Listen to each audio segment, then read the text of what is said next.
오래전에 나온 책 중에 해롤드 쿠시너라는 사람이 지은 왜 선한 사람에게 나쁜 일이 생기는가라는 그런 책이 있습니다. 이 책의 저자인 해롤드 쿠시너 이분은 천성이 착한 사람이면서 또 큰 교회 목회자로서 목회를 잘하는 분이셨습니다. 사람들에게 존경과 사랑도 받고 있는 그런 분인데, 어느 날 그에게 태어난 그 귀한 아들이 3개월 만에 심각한 병이 있다는 것을 발견하게 되었습니다.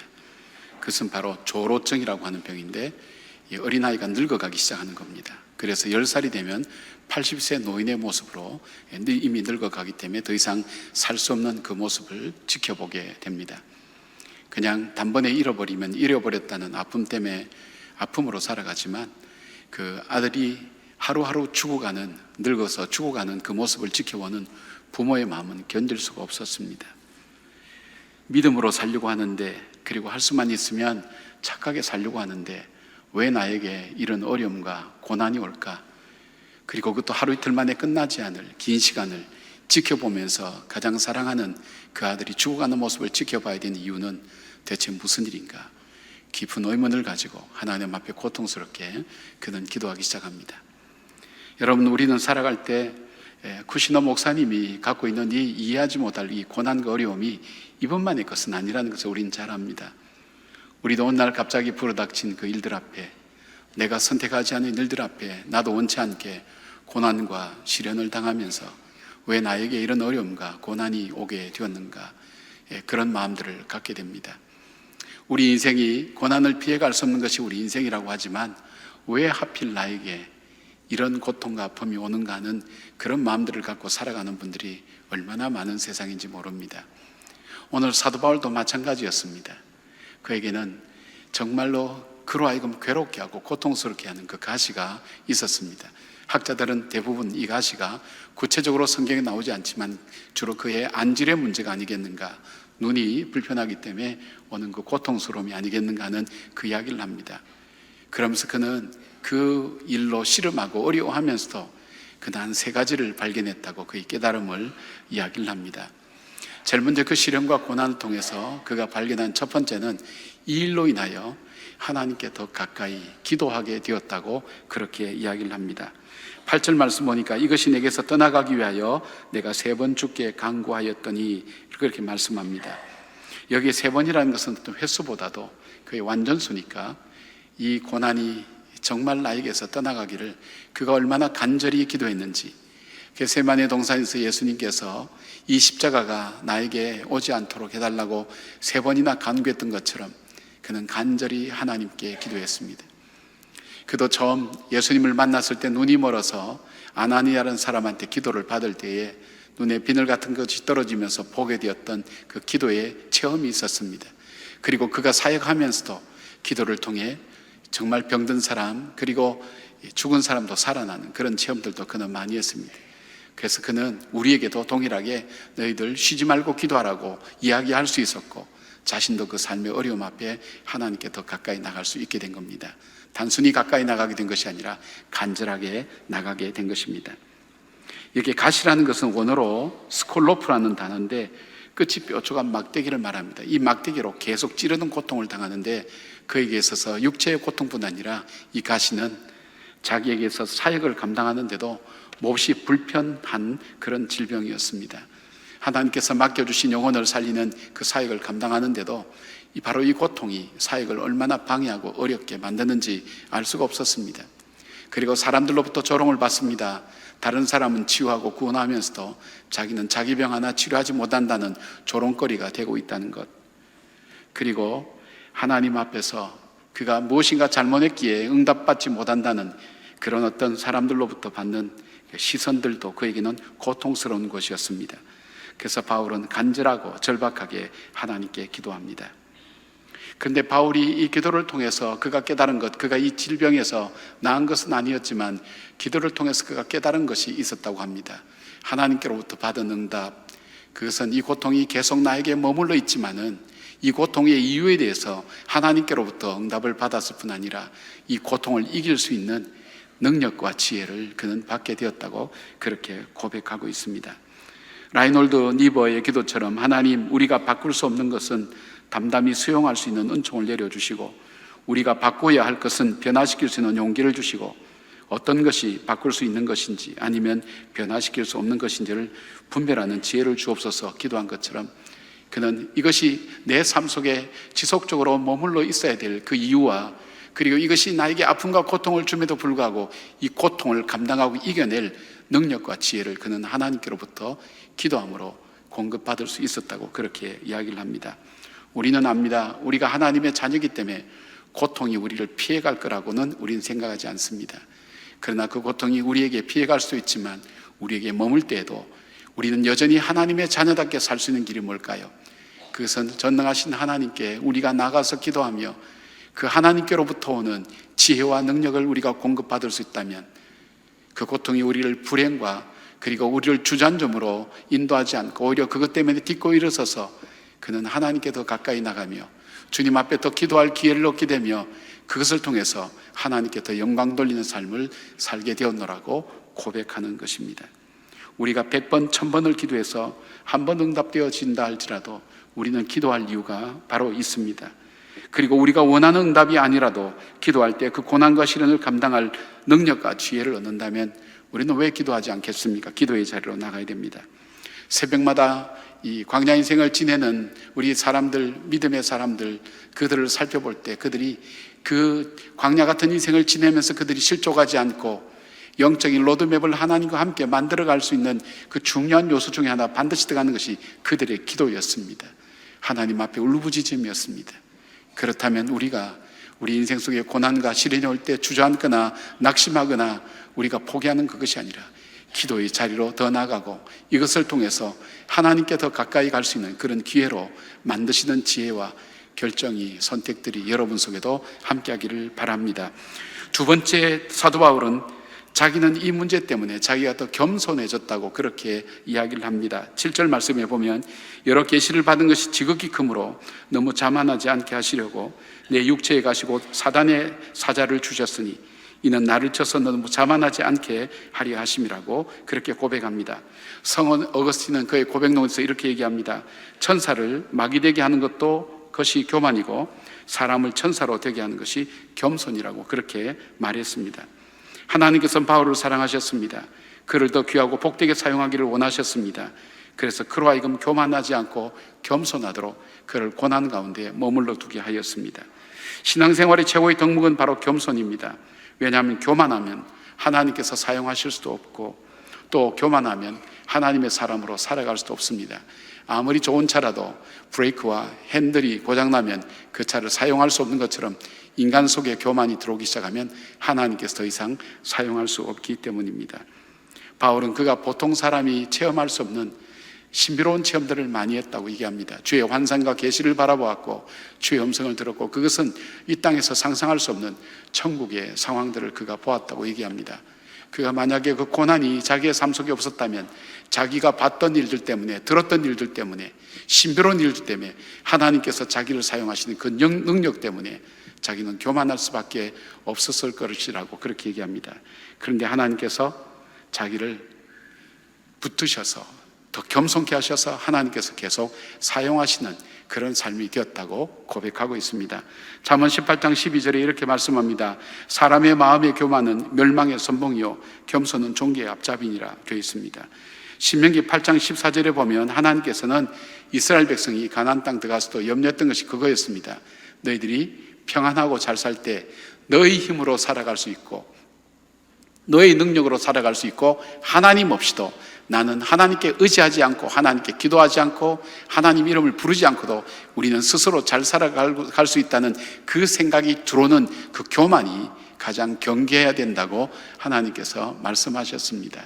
왜냐하면 교만은 모든 죄악의 시작이 되기 때문입니다. 그래서 이렇게 말씀합니다. 내 마음이 교만하여 내 하나님 여호와를 잊어버릴까 염려하노라. 여호와는 너를 애굽 땅 종되었던 집에서 이끌어내시고 그렇게 말씀합니다. 제가 들었던 말 중에 참 오랫동안 이해하지 못했던 말이 하나 있었습니다. 제가 미국에서 첫 이민 목회를 할 때 교인이 한 50여 명 되는 교인들 중에 정말 부응할 수 없는 그 위치에서 하나님께서 부응의 축복을 주셨습니다. 한 2, 3년 사이에 인원이 한 3배가 늘면서 급성장하게 되었습니다. 그러던 중에 저희 가정이 어려움을 겪으면서 한 주일 금식하게 되고 또 있다가 3주 금식하면서 완전히 저는 제 자신에게 대해서 포기를 했습니다. 주님, 내 힘으로 할 수 없습니다. 나는 더 이상 내 자신을 믿을 수가 없습니다. 포기하고 있을 때 선배님 한 분을 만났습니다. 그 선배님이 얘기를 하는 거예요. 김 목사, 이제 좀 보기가 괜찮네. 여러분 한번 생각해 보세요. 지금 정말 가정도 어려워지고 삶에 있어서 미래를 알 수 없고 무엇을 해야 될지 알지 못한 저에게 선배가 할 수 있는 말이, 김 목사 이제 좀 보기가 좋다고. 이거는 저주에 가까운 말이었습니다. 제가 그 당시에는 오랫동안 제 마음에 떠나지 않았습니다. 시간이 흐른 다음에 제가 깨달았습니다. 교회가 부흥하고 성장할 때 저도 모르게 열심히 하는 것, 성실하게 하는 것, 그것보다 더 중요한 것이 있다면 내가 하나님 없이도 할 수 있다는 그 생각이 저도 모르게 들어가게 되었고, 부흥하고 평안하니까 하나님이 돌봐주시지 않아도 말은 그래 하지만 내 마음속에는 내 힘으로 잘 되고 있고 잘하고 있고 나는 그런 교만이 내 마음속에 들어오기 시작했다는 것을 제가 알게 되었습니다. 하나님께서는 저를 바로 그 고난을 통해서 겸손하게 만드셨고, 겸손했기에 그나마 지금까지 이만큼이라도 섬길 수 있는 것은 바로 하나님의 그 고난과 시련이 저를 낮추시고, 그리고 저를 겸손케 하셔서 하나님 앞에, 주님의 힘을 의지하지 않으면 살아갈 수 없습니다, 주님의 은혜가 아니면 살아갈 수 없습니다는 그 고백을 드릴 수 있는 것도 바로 그 시련을 통해서 하나님께서 낮추셨기 때문에 사는 것이라고 저는 그렇게 말씀드립니다. 사랑하는 여러분, 우리가 살아가면서 하나님 없이도 살아갈 수 있을 것이라고 자기 마음대로 사는 우리들을 철저히 낮추시고 내려놓게 만드셔서 하나님을 의지하지 않고는 살 수 없도록 만드신 그 하나님을 돌아보십시오.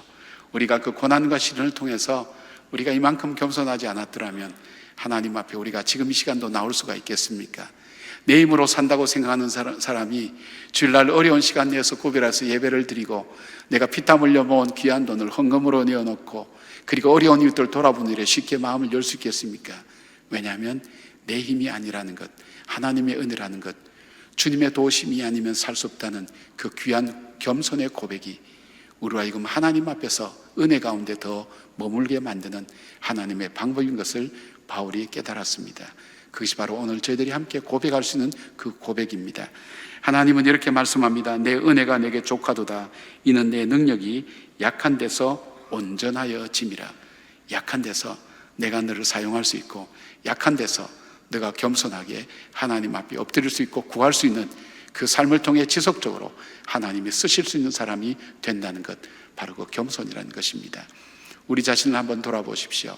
우리가 그 시련과 고난 없이 오늘 여기까지 왔다면 우리는 얼마나 교만했을까요?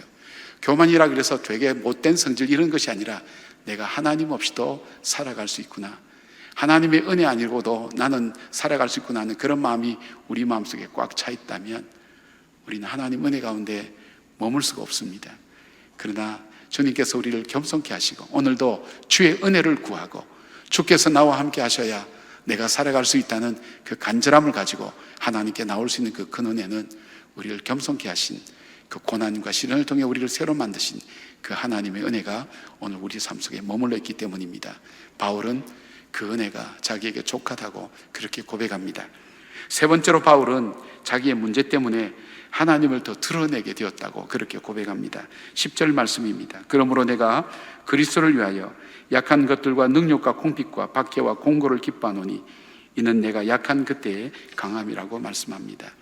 바울은 자기 육체의 가시를 통해서 자신감을 잃어버리는지 모릅니다. 그는 학문의 대가인 가말리엘의 문화생이었고 로마의 시민권자며 부족한 것이 없는 사람이었지만 육체의 가시 때문에 더 이상 자기가 자랑할 수 있는 것은 아무것도 없게 되었는지도 모릅니다. 삶의 아픔과 고통 때문에 날마다 시달리고 다른 일, 취미나 자기가 즐겁게 하는 것들을 생각할 수 없었을지도 모릅니다. 그저 아팠습니다. 그저 낙심했습니다. 그리고 고통스럽고 날마다 자기 한계에 부딪혔습니다. 그토록 자신 있던 자기에게서 더 이상의 의로움이나 자신감이나 당당함은 다 잃어버렸는지 모릅니다. 그러기에 바울은 하나님을 더 많이 의지했다고 합니다. 하나님 이름을 더 많이 불렀습니다. 하나님 앞에 더 나갈 수 있었습니다. 그래서 그는 내가 때로는 약해도 능력과 궁핍과 박해를 공고를 당해도 두려워하지 않는 것은 바로 자기 자신은 감당하지 못하지만 능히 자기를 감당할 수 있도록 도우시는 그 하나님이 자기와 함께 계심을 믿었기 때문이라는 것입니다. 그래서 자기가 드러난 것이 아니라 자기를 통해 역사하시는 그 하나님이 내 삶을 통해 드러나게 된 것, 바로 나의 연약함 때문에, 나의 그 아픔 때문에 하나님을 내가 의지하게 되었고, 그 하나님이 내 삶을 인도해 가시는 것을 사람들에게 더 많이 증거할 수 있는 기회가 되었다고 그렇게 고백하고 있습니다. 사과나무가 과일을 많이 맺으면 사람들이 사과나무를 칭찬하지 않습니다. 그 사과나무를 관리하고 가꾸었던 농부를 칭찬하는 것처럼 우리의 삶이 고난과 시련 중에서도 바로 하나님을 드러내게 될 때, 내 삶을 통해 연약한 나, 부족한 나, 가치없는 나를 통해 크고 존귀하게 쓰여지는 나를 보면서 하나님께서 놀랍고 귀한 분인 것을 사람들이 더 많이 알게 되는 것을 우리는 고백할 수가 있습니다. 지난번에 한번 말씀드린 우리 목사님, 노진준 목사님, LA에 있는 이분이 지난번 북경 코스타에 그런 고백을 합니다. 이분은 소아마비 장애인입니다. 그는 어릴 적에 이 소아마비를 고쳐보려고 별일 다 했습니다. 어머니와 함께 모든 신유집회란 신유집회는 다 다니고, 이 소아마비 이 장애야말로 자기 인생을 망치는 거라고 생각을 했기 때문에 어떻게 하든 살아계신 하나님이 계신다면 정말 나를 고쳐줘야 될 것 아니냐고 그 청소년 때 그 마음을 가지고 청년 되기까지 이것 때문에 갈등하면서 계속 모든 신유 집회는 다 참여했다는 것입니다. 근데 어느 날 집회에 참여해서 목사님의 말씀을 들었습니다. 너 다리가 낫는 것보다도 내가 너의 다리가 되어서 너와 함께 동행해 주면 안 되겠니? 바로 그 음성을 들으면서 그의 병은 그때부터 나았습니다. 더 이상 소아마비는 자기에게 장애가 아니었습니다. 코스타에서 말씀을 전하는 거 보면 그 말씀의 무게와 묵직함과 사람의 울림이 어디서부터 나오는가 하면 그의 장애에서부터 나오는 것을 보았습니다. 그러기에 하나님을 더 의지하고, 그러기에 하나님을 더 신뢰하고, 그 강하신 하나님이 그와 함께 계시는 것을 그의 장애를 통해서 볼 수가 있었던 것입니다. 하나님께 더 크게 쓰임을 받는 사람이 될 수 있었습니다. 처음 설교를 시작할 때 해롤드 쿠시너 목사님의 고통에 대한 이야기로 시작했습니다. 이분이 그 심한 고통과 어려움을 겪으면서 하나님께 기도의 자리, 깊은 묵상의 자리에 들어가고 난 다음 그는 자기의 고통에 대해서 이렇게 결론을 몇 가지 내렸습니다. 첫 번째, 인생의 모든 고난은 나 혼자 당하는 것은 아니다. 두 번째, 이 땅에 우연한 일은 없다. 나는 받아들여지지 않지만, 나는 용납이 안 되지만, 나는 이해가 안 되지만 이 고통 가운데 분명한 하나님의 뜻이 있고 계획이 있다. 세 번째, 길을 막으신 하나님은 다른 길을 주신다. 하나님은 슬픔과 기쁨을 병행해 주시며 하나님을 의지하게 하고 하나님이 기뻐하시는 인격으로 우리를 만들어 가신다. 이 땅에 있는 모든 사람들은 기쁨만을 분복으로 얻은 자도 슬픔만을 생의 업으로 지고 살아가는 사람은 없다. 네 번째, 하나님은 땅의 문을 닫으실 때 하늘 문을 여신다. 한 가지 문을 닫으시면 다른 문을 열고 우리를 초청해 주시는 분이다. 그 삶의 결론을 통해서, 아픔을 통해서 하나님을 더 깊이 발견하고 이해할 수 없는, 그리고 이해될 수도 없는 일들을 통해서 이 땅에 하나님의 거룩한 역사하심의 손길을 더 귀하게 볼 수 있었다고 그렇게 고백합니다. 이동우 목사님의 내 기도를 바꾼 기도 중에 소개되고 있는 이야기가 있습니다. 미국 오클라호마 호주 조그만 시골에 한 소년이 살고 있었습니다. 목사님의 손자였습니다. 어릴 때부터 교회와 신앙생활을 했습니다. 근데 아버지로부터 한 번도 칭찬을 들어보지 못한 그런 삶을 살았습니다. 사랑의 갈급함이 있었습니다. 인정받고 싶었습니다. 그것이 청소년기에 들어가면서 그는 그 사랑을 갈구하다가 동성을 사랑하게 되었습니다. 그가 동성을 사랑하며 쉽게 말하면 동성애자가 되기 시작했던 것입니다. 자기가 믿어왔던 그 신앙과 자기가 알아왔던, 고백했던 그 신앙과는 너무나 다르게 자기 자신이 살고 있다는 그 괴로움이 그의 삶을 온통 잿빛으로 만들어버렸습니다. 그는 이것을 어떻게 좀 이겨보려고, 극복해보려고 그가 기독교 대학으로 갔지만 그 대학에서 그는 여전히 이 괴리를 극복할 수 없어서 여러 번 자살을 시도하고 그냥 학교를 그만두게 되었습니다. 그가 시리와 낙담 속에 있을 때 바로 이 친구를 위해서 기도하는 자기의 친구가 전화가 왔습니다. 친구, 하나님께서, 내가 기도할 때 하나님께서 응답을 주셨는데 하나님께서 내게 음악을 주신대, 음악을. 그리고 그 음악은 모든 사람들이 부를 수 있는 감동스러운 음악을 주신대. 그러니까 너가 음악을 해봤으면 좋겠다고 그렇게 하나님께서 응답을 주셨다고. 근데 우리 어머니도 동일하게 그 꿈을 꿨다고. 음악을 한번 해보라고. 그런데 너가 너희 집에서 하기 힘들면 우리 집에 와서 같이 살면서 그렇게 좀 해보지 않겠니? 제안해서 그 친구는 자기도 이 극복하고 싶은 마음을 가지고 그 친구 집에 가서 음악에 몰두하게 됐습니다. 음악을 보고 곡도 쓰기도 하고, 이 가족과 함께 함께 어떤 이 콘서트에 참석하게 됐습니다. 이 제목, 콘서트 제목이 사도행전 2장 콘서트라는 콘서트에 참석할 때 거기 있는 찬양사역자가 이런 멘트를 했습니다. 주께서는 용서하지 못할 죄도 치유하지 못할 죄도 없습니다. 당신의 죄를 더 이상 숨길 필요가 없습니다. 그는 당신을 너무나 사랑하셔서 기다리고 계십니다. 아마 일반적으로 하는 멘트일 수 있지만 바로 이 형제에게는 자기에게 주시는 하나님의 음성으로 들었습니다. 지금까지 자기는 이 동성애만은 하나님이 결코 용서하지 않을 거라고, 그리고 나는 저주받은 인생이라고 그렇게 생각을 해왔었습니다. 그런데 바로 이 멘트 앞에 나를 용서하시고 받아주시는 그 주님의 십자가 그 앞에 나타나기 시작했습니다. 한없이 그 앞에 그동안 죄책감과 억눌려 왔던 마음들, 아버지에게 받지 못했던 그 사랑들의 아픈 마음들이 함께 쏟아져 나오면서 그 십자가 앞에 그는 다시 있었습니다. 그는 그가 읽었던, 그 친구 집에서 읽었던 시편 말씀과 이 다윗의 생애에 대한 그 말씀을 읽으면서 묵상했던 글들이 주마등처럼 지나가면서 하나님의 십자가 앞에, 주님의 십자가 앞에 자기의 죄를 회개하며 울기 시작했습니다. 하나님의 은혜의 물결이 그의 삶을 덮었습니다. 그리고 그 동성애의 끌림보다 더 풍성한 하나님의 은혜 가운데 그는 젖어들게 되었습니다. 그 은혜 가운데 그는 곡과 글을 쓰기 시작했습니다. 그 곡이 바로 이 곡입니다. 바로 데니스 저니건에 대한 이야기입니다. 약할 때 강함 대신에 나의 보배가 되신 주 나의 모든 것. 주 안에 있는 보물을 나는 포기할 수 없네. 주 나의 모든 것. 십자가 죄에서 하셨네. 주님의 이름 찬양해. 주 나의 모든 것. 쓰러진 나를 세우고 나의 빈잔을 채우네. 주 나의 모든 것. 예수 어린 양 존귀한 이름. 예수 어린 양 존귀한 이름. 그는 이 찬양을 통하여서 변화되었습니다. 그리고 대학 때 만났다가 헤어진 멜린다라는 여자와 결혼했고 지금은 9명의 자녀를 두고 잘 살고 있다고 합니다. 믿음 안에서. 맞습니다. 우리에게는 이 고통이 고통으로 끝나지 않고 우리의 또 다른 불행으로 우리의 삶을 몰고 가는 경우를 많이 보게 됩니다. 고통이 우리의 성격을 바꿉니다. 고통이 우리의 삶을 바꾸기도 합니다. 우리의 습관도 바꿔버립니다. 이 아픔의 자국 때문에 지금도 고통하고 괴로워하는 분들이 있다면 이 고통 속에 오늘 사도 바울이 우리에게 주었던 깨달음, 기도의 자리로 더 나가보지 않겠습니까?